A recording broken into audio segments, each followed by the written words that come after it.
อย่าเสื่อมสูญมันเพียรทำบ่อยๆค่อยเพิ่มพูนทวีคูณกอบเกลือ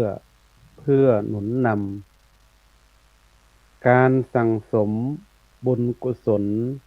ผลเป็นสุขผ่อนคลายทุกข์เศร้าหมองหน้าผ่องขำปลูกนิสัยใฝ่บุญเป็นประจำจะสุขล้ำสำราญเบิกบานใจขอน้อมถวายแด่พระรัตนตรัยที่เคารพจริงขอถวายความเคารพพระเถรานุเถระครูบาอาจารย์ขอเจริญในศีลในธรรมกับสาธุชนคนดีทั้งหลายที่กำลังรับชมรับฟังรายการธรรมรับอรุณในช่วงเช้าวันนี้ก็ถือว่าเป็นช่วงเป็นโอกาสดีๆที่ท่านทั้งหลายได้มาช่วยกันรักษาซึ่งพระพุทธศาสนาถามว่ารักษาอย่างไรอย่างน้อยที่สุดเราเองก็ได้มีโอกาสได้ฟังธรรมะจากพระสงฆ์องค์เจ้าเพื่อที่จะได้นำไปปรับใช้ในชีวิตประจำวันหรือว่านำไปเผยแผ่พระพุทธศาสนาเป็นธรรมะที่สอนให้เรานั้นได้เข้าใจในหลักการดำเนินชีวิตไม่ว่าจะเป็นธรรมะหัวข้อไหนก็แล้วแต่ถ้าเรานำมาใช้นำมาปฏิบัติแล้วเนี่ยก็จะเกิดให้เรามีความสุขการดำเนินชีวิตของเราก็จะราบรื่นในช่วงเช้าวันนี้เราก็ยังอยู่ในเรื่องของงานบุญงานกุศลที่ท่านทั้งหลายเนี่ยก็ทราบข่าวรู้ดีว่าช่วงนี้ก็ยังเป็นเทศกาลทำบุญเป็นเทศกาลที่ญาติโยมทั้งหลายได้มีโอกาสได้เสียสละแบ่งปันทรัพย์สิน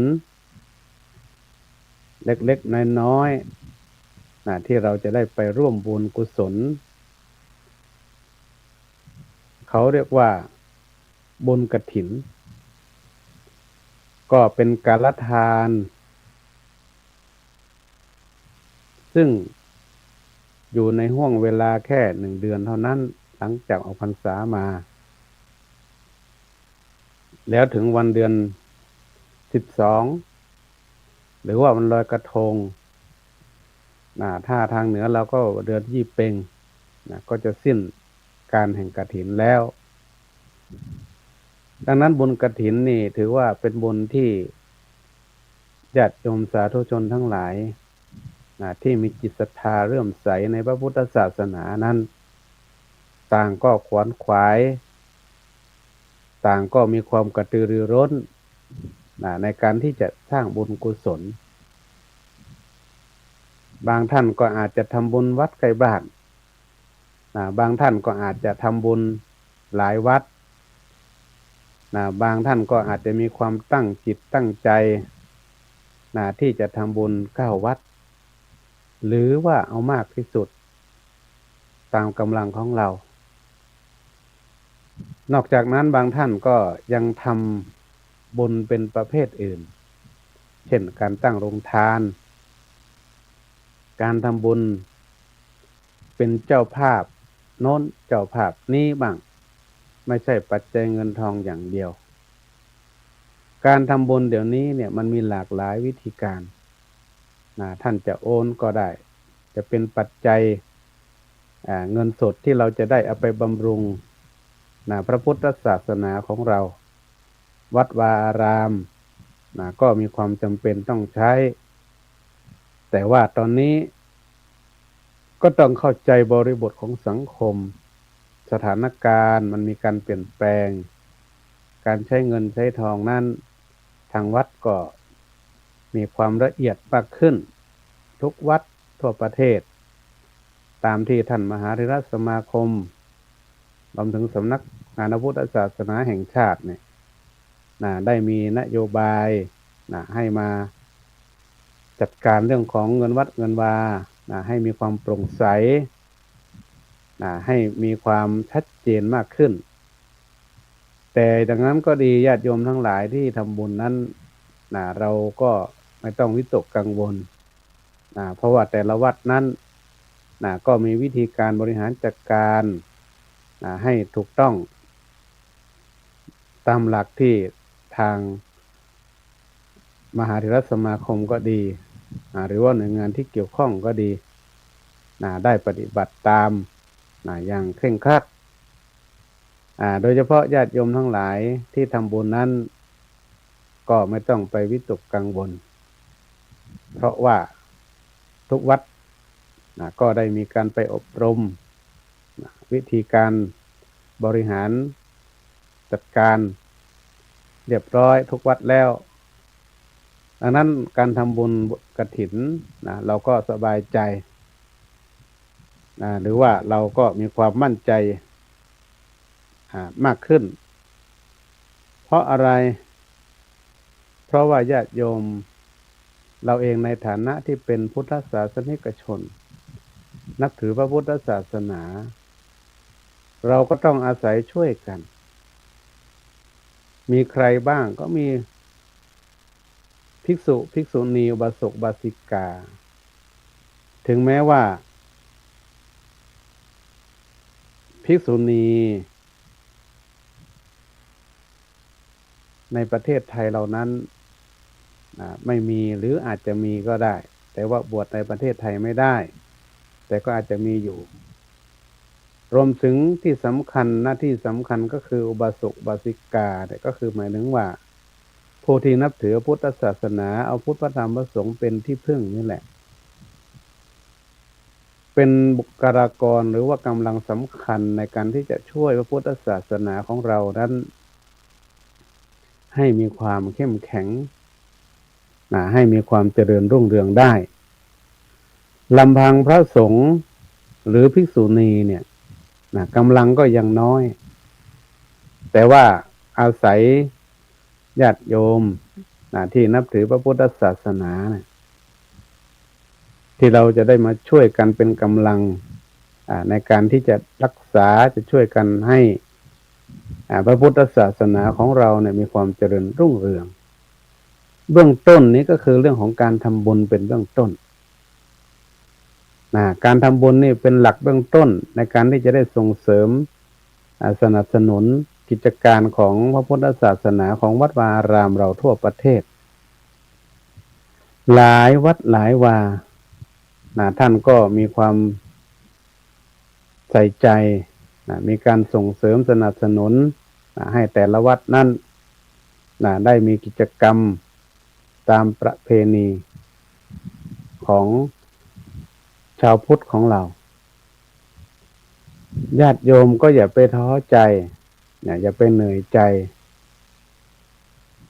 ที่เราเห็นข่าวหรือสถานการณ์อะไรก็แล้วแต่ความจริงแล้วพุทธศาสนาของเรานี่มีความมั่นคงถาวรอยู่แล้วแต่สิ่งที่มันเกิดขึ้นนั้นเป็นตัวเฉพาะบุคคลเท่านั้นเพราะฉะนั้นเนี่ยเรื่องการทำบุญเนี่ยเป็นพื้นฐานของชาวพุทธของเราแล้วก็เป็นพื้นฐานที่ทำให้คนไทยเราที่นับถือพระพุทธศาสนาเนี่ยมีใจที่อ่อนโยนมีความเอื้อเฟื้อเผื่อแผ่มีการแบ่งปันไม่ว่าจะเหตุการณ์สถานการณ์อะไรก็แล้วแต่ที่มันเกิดขึ้นในประเทศไทยเรานั้นเราก็จะเห็นว่าคนไทยเรานั้นรู้จักแบ่งปันรู้จักการให้รู้จักการเสียสละอันนี้มันเป็นบรรทัดฐานหรือเป็นพื้นฐานของคนไทยเราที่ได้รับการขัดเกลากล่อมจิตใจมาจากพระพุทธศาสนาโดยการเสียสละ รวมถึงการเสียสละเวลาเรื่องของจิตอาสาที่เราได้ยินกันนั้นก็ถือว่าเป็นการเสียสละอย่างหนึ่งดังนั้นเรื่องของการทำบุญนั้นมันมีหลายประเภทแต่วันนี้เนี่ยจะได้มาพูดถึงว่าเรื่องการให้ทานเพราะว่าเราอยู่ในช่วงเทศกาลการทำบุญก็คือการให้ทานอย่างที่พูดเมื่อกี้กล่าวมาเมื่อกี้ว่าช่วงนี้เป็นบุญกฐินถือว่าเป็นบุญใหญ่การให้ทานนั้นน่ะในทางพระพุทธศาสนาของเราเนี่ยมันมีนานแล้วก่อนพุทธกาลด้วยซ้ำถ้าเรานึกถึงก่อนพุทธกาลที่พระพุทธเจ้าจะประสูติขึ้นมาจะกำเนิดขึ้นมานั้นสมัยที่พระองค์ได้เสวยเป็นพระโพธิสัตว์เป็นพระเวสสันดรชาดกที่เราได้ยินกันมาได้ยินการเทศบ้างได้ยินการพูดจาจากคนอื่นเล่าต่อกันมาเนี่ยมันมีตำนานมันมีเรื่องเป็นชาดกในพระพุทธศาสนาสมัยที่พระพุทธเจ้าเนี่ยได้เสวยเป็นพระโพธิสัตว์ได้มาแต่งเป็นหนังเป็นละครเป็นอะไรเยอะแยะมากมายเพราะว่าคนไทยเรานั้นได้พื้นฐานจากการให้ทานก็คือการทำบุญการเสียสละตั้งแต่นั้นมาเราก็ทราบดีแล้วญาติโยมทั้งหลายว่าพระเวสสันดรนั้นเป็นพระโอรสของเจ้าเมืองเป็นพระโอรสของกษัตริย์ในสมัยนั้นท่านก็มีใจที่อยากจะเสียสละก็คือการให้ทานการให้ทานเนี่ยให้ทุกอย่างนะให้ทุกอย่างเพราะอะไรเพราะว่าเป็นการบำเพ็ญเพียรในพระชาติสุดท้ายตอนเสวยเป็นพระโพธิสัตว์ที่จะได้มาจุติหรือว่าประสูติเป็นเจ้าชายสิทธัตถะและได้เป็นบรรลุธรรมเป็นสัมมาสัมโพธิญาณก็คือพระพุทธเจ้านั่นเองเป็นการเสวยชาติที่ได้บำเพ็ญทานบารมีหมายความว่าคนที่ชอบทำบุญเนี่ยญาติโยมทั้งหลายคนที่ชอบให้ทานเนี่ยมันก็เป็นปกติวิสัยของแต่ละคนอยู่แล้วเปรียบเสมือนกับพระเวสสันดรเนี่ยท่านก็ทำบุญให้ทานเป็นปกติอยู่ในวังท่านก็ทำปกติแต่ว่ามันมีปัญหาที่ทำให้พระเวสสันดรนั้นออกจากเมืองก็เพราะว่าได้ให้ช้างปัจเจนเคนที่เป็นช้างคู่บ้านคู่เมืองเป็นช้างคู่บารมีของพระองค์ให้แก่พราหมณ์ที่ได้มาขอเพราะว่าบ้านเมืองเขานั้นเกิดความทุกข์ยากไม่ตรงถูกต้องตามฤดูกาลฝนไม่ตกหรือว่ามีความยากแค้นรวมถึงทำให้ฝนตกไม่ถูกต้องตามฤดูกาลในสมัยนั้นเนี่ยพระเวสสันดรก็เลยมอบช้างปัจเจนเคนให้แก่พราหมณ์นั้นไปเพื่อจะให้ชาวเมืองนั้นได้มีความอุดมสมบูรณ์มีความมั่นคงความเจริญในบ้านเมืองเขาพระเวสสันดรก็คิดว่าอยากจะช่วยเหลือนั่นแหละจะช่วยให้บ้านเมืองเขานั้นดีขึ้นมีความอุดมสมบูรณ์มากขึ้นแต่ว่าชาวบ้านชาวเมืองนั้นไม่พอใจก็ทำให้พระบิดาเนี่ยเกิดความไม่สบายใจก็ทำให้พระเวสสันดรนั้นก็มีความจำเป็นต้องออกจากเมืองไปพร้อมกับพระมเหสีแล้วก็บุตรธิดาก็คือนางมัตสีแล้วก็กันหาชาลีก็ไปด้วยกันในระยะการเดินทางเข้าในป่าในญาติโยมทั้งหลายพ ระเวสสันดรก็มีใครมาขออะไรก็ให้หมดนะให้ทานไปทุกระยะทางสุดท้ายไม่มีอะไรเลยก็เดินเท้าเปล่าไปที่เมืองป่าหิมพานต์ไปบำเพ็ญเพียรอยู่ที่นั่นจากนั้นเนี่ยก็ยังมีคนไปขอนะไปขอให้ท่านทำทานให้ทานอยู่รวมถึงไปขอบุตรธิดากันหาชาลีโดยพราหมณ์ชูชกพระเวสสันดรนั้นก็ยังมีจิตที่อยากจะสร้างทานบารมีก็ให้ทานแก่บุตรธิดานั้นแก่พราหมณ์ชูชกไป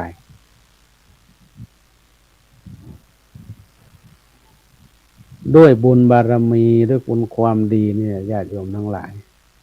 พราหมณ์ชูชกก็พาลูกหรือว่าบุตรธิดากันหาชาลีนั้นได้หลงทางไปเมืองหาพระบิดาของพระองค์ก็คือพระเจ้าสนชัยก็ทำให้กันหาชาลีนั้นก็ได้เล่าความจริงให้ฟังแต่ยังไม่พอนะญาติโยมทั้งหลายว่าพระเวสสันดรนั้นก็ยังให้ทานพระมเหสีคู่บารมีของพระองค์ก็คือนางมัตสีแต่ว่าเหมือนกับพระอินทร์เทวดาเนี่ยมาลองใจว่าพระองค์นั้นจะให้ทานได้ไหมมันเป็นสิ่งที่ยากการให้พระมเหสีของตัวเองให้แก่ผู้อื่นนี่มันเป็นเรื่องยากเหมือนกับมาทดสอบมาลองใจว่าพระองค์จะให้ทานได้หรือเปล่าสุดท้ายเนี่ยพระองค์ก็ให้ไปจริงๆแต่สุดท้ายเทวดาท่านก็กลับกลายเป็นร่างเดิมว่าเราเป็นเทวดาก็เอาคืนให้กับพระเวสสันดรดังนั้นเนี่ยญาติโยมทั้งหลายถ้าเราพูดถึงการให้ทานเนี่ยเป็นการสร้างบุญอันยิ่งใหญ่ที่พระเวสสันดรนั้นสมัยพุทธเจ้าได้เสวยเป็นโพธิสัตว์ที่เป็นพระเวสสันดรนั้นเป็นสิ่งที่ยากยิ่งที่เราทั้งหลายนี่จะทำได้เราเคยสวดบทมนต์บารมี30 ทัศทานะบารมีทานะอุปปารมีและทานะปรมัตถบารมีพระเวสสันดรนั่นท่านได้ทำให้ทานทั้ง3 ประเภทนี้ครบถ้วนสมบูรณ์จนได้มาจุติประสูติเป็นเจ้าชายสิทธัตถะและได้บำเพ็ญจนได้บรรลุธรรมตรัสรู้เป็นสัมมาสัมโพธิญาณถ้าเราพูดง่ายๆก็คือพระพุทธเจ้าเรานี่แหละอันนี้แหละการสร้างทานหรือการให้ทานสร้างบุญกุศลเนี่ยญาติโยมทั้งหลายมันไม่ใช่เรื่องง่ายต้องใช้เวลาถ้าเรามาเทียบกับปัจจุบันนี้เนี่ยการทำบุญเนี่ยการให้ทานก็เป็นเรื่องหนึ่งข้อหนึ่งในการทำบุญเท่านั้นการทำบุญมีตั้ง10 ประการแต่ยังไม่ได้นำมาพูดตรงนี้เพราะฉะนั้นเนี่ยพระเวสสันดรเนี่ยก็เป็นต้นแบบหรือว่าเป็นสำคัญในชาดกหนึ่งเกี่ยวกับการให้ทานที่มาเป็นพื้นฐานให้กับญาติโยมสาธุชนทั้งหลายเนี่ยในการสร้างบุญกุศลการสร้างบุญนี้ไม่ใช่การให้ทานอย่างเดียวญาติโยมอาจจะมองว่าการสร้างบุญนั้นทำแต่ฆราวาสญาติโยมใช่ไหมไม่ใช่นะพระสงฆ์องค์ข้าเจ้า ทุกวันนี้ก็เช่นเดียวกันก็ต้องสร้างบุญเหมือนกันเพราะอะไรเพราะว่าก็ยังเป็นสมมติสงฆ์อยู่ก็ยังไม่ได้ถึงขั้นบรรลุธรรมแต่ว่าพระสงฆ์องค์เจ้าที่ท่านได้บรรลุธรรมไปแล้วนะท่านก็สะสมเรื่องของทานบารมีก็การทำบุญเหมือนกันเพราะนั้นพระสงฆ์ก็ต้องสร้างบุญเหมือนกันทำบุญด้วยวิธีไหนก็แล้วแต่ก็ต้องทำเหมือนกันเพราะนั้นญาติโยมไม่ต้องไปตกกังวลว่าทำแต่ฆราวาสญาติโยมใช่ไหมพระสงฆ์ก็ต้องสร้างทานบารมีเหมือนกันเพราะว่าทุกคนนั้นอยากได้บุญบุญนี้คือทำแล้วมันสุขใจทำแล้วมันสบายใจทำแล้วมันเย็นใจนี่จ้ะเราก็ทำเขาก็ทำพระสงฆ์ก็ทำเราก็เห็นเยอะแยะตามสื่อต่างๆพระสงฆ์เนี่ยทำบุญเนี่ยมีหลายประเภทหลายแบบก็คือด้านสาธารณสงเคราะห์การช่วยเหลือคนยากจนช่วยเหลือเด็กช่วยเหลืออะไรเยอะแยะก็คือการทำบุญนั่นแหละความหมายก็คือการทำบุญการให้ทานเนี่ยก็คือการทำบุญการสร้างสมบุญเหมือนกันไม่ใช่ว่าพระสงฆ์ไม่ทำแต่ให้ญาติโยมทำอย่างเดียวนี่มันไม่ใช่นะพระสงฆ์ก็ต้องสร้างเหมือนกันสร้างบุญกุศลทั้งหลายเนี่ยสร้างกันทำเหมือนกันแต่ว่ารูปแบบมันอาจจะไม่เหมือนกับญาติโยมจะมีความแตกต่างกันแต่ก็คือการทำบุญเหมือนกันเพราะฉะนั้นเนี่ยศรัทธาญาติโยมทั้งหลายเนี่ยพระเวสสันดรที่เราเอามาเป็นต้นแบบในการให้ทานทั้งหลายเนี่ยเราก็ต้องนึกถึงสะท้อนถึงในปัจจุบันนี้เราอย่างน้อยที่สุดเราเสียสละแค่ปัจจัยเงินทองสิ่งของนี้ยังไม่ใช่ถึงขั้นทานะปรมัตถทานยังไม่ถึงขั้นนั้นก็ถือว่าเป็นการทำบุญทั่วไปเสียสละสิ่งของทั่วไปนี่แหละยังไม่ถึงขั้นนั้นเพราะนั้นเราก็ทำตามกำลังเนี่ยเราต้องเข้าใจเรื่องการทำบุญหรือการให้ทานเนี่ยการสร้างบุญเนี่ยเราอย่าเอาเกินกำลังการให้ทานที่อยู่ในหนึ่งในการสร้างบุญนั้นแต่ส่วนใหญ่เราจะใช้คำว่าการทำบุญนะก็เป็นการทำบุญนั้นมันมีหลายประเภทอย่างที่กล่าวมาแล้วดังนั้นการทำบุญการให้ทานเนี่ยเราต้องให้ตามกำลังของเราอย่าทำแล้วอย่าให้เราทุกข์และอย่าให้เขาทุกข์มันจะได้เป็นบุญ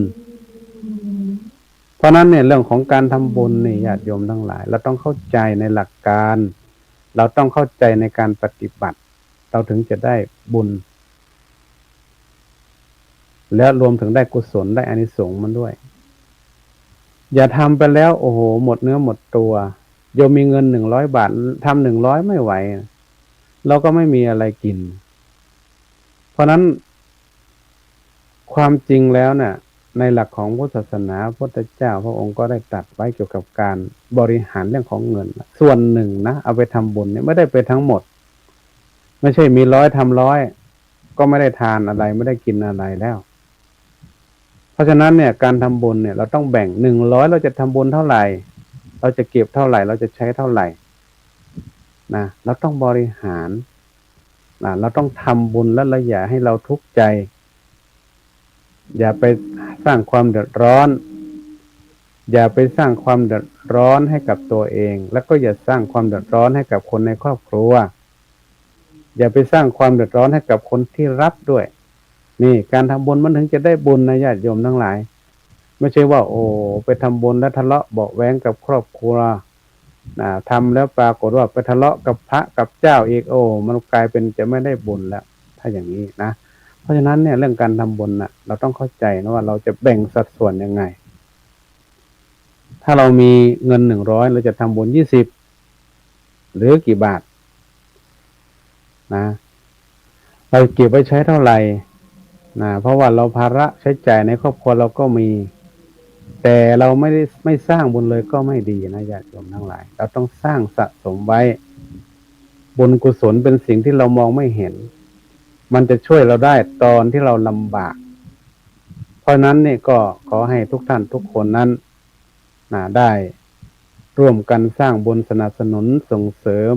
ทำนุบำรุงพุทธศาสนาของเราเนี่ยถือว่าเป็นพื้นฐานของชาวพุทธของเราทุกคนที่เราต้องช่วยกัน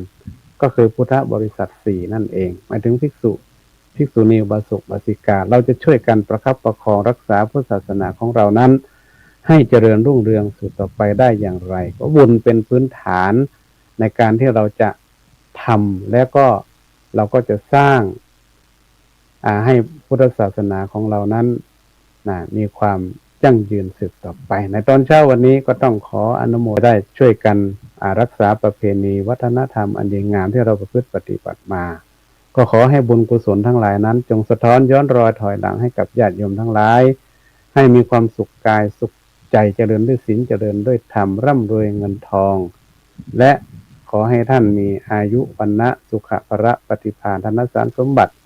ยิ่งขึ้นไปทุกท่านทุกคนด้วยเทอญ